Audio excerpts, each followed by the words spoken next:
I was about 10 years old, I recall walking home from school, and I was walking up our lane. We lived on Meadow Lane in Walnut Creek, and I found this little shiny object in the drainage ditch, picked it up, thought, this is interesting, I don't know what it is, brought it home, showed it to my dad, and my dad said, that looks like some kind of an engine.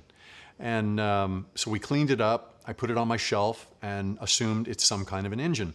Well, shortly thereafter, I met a kid on my street whose dad did model airplanes, and I showed it to him, and the kid said, hey, let's go show that to my dad. I think he knows what that is.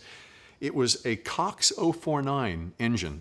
I have one here in a package, and .049 means it's .049 cubic inches. Anyway, I found one in a drainage ditch, cleaned it up, showed it to my friend's dad, and he says, that's an engine.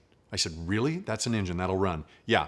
So we went down to the local hobby shop. I picked up some fuel, a prop, a battery, and when that thing lit off and I smelled methanol and castor oil, I was hooked for life. So I've always had a passion for engines, but then I discovered I have a passion for flight. And so, of course, why not put an engine on the front of an airplane?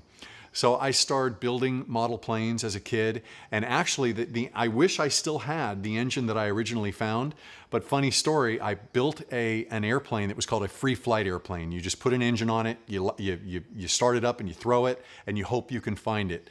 Well, they told you in the instructions, just put a couple drops of fuel in the engine and tune it really rich so it has very little power. So I did all of that. Took me an hour to get the thing started. I knew once it started, it won't run for more than 2 seconds. I threw my airplane and it just kept flying and flying. I never saw it again. So I don't have that original engine. I just have a copy. But it really started a lifelong passion for flying, for building model airplanes. I love the creativity of being able to take a box of wood and turn it into something that flies. Much later on in life, I'm doing a fast forward here, but my wife said, you know, you love flying so much, why don't you get your pilot's license? So I pursued that, and I got to the point where I was actually soloing in a Cessna 150, flying by myself in the air. I could land and take off the airplane. Just didn't float my boat. And what I discovered is that I love flight. I don't love flying. I use the example of when I go to an air show and I see something like a P-51 Mustang fly over. Awesome, cool, love it. Do I wish I was at the controls? No. I love watching airplanes fly. Hence, I love to build and fly model aircraft. So I not only get not only get to watch my creations fly, but I get to create them.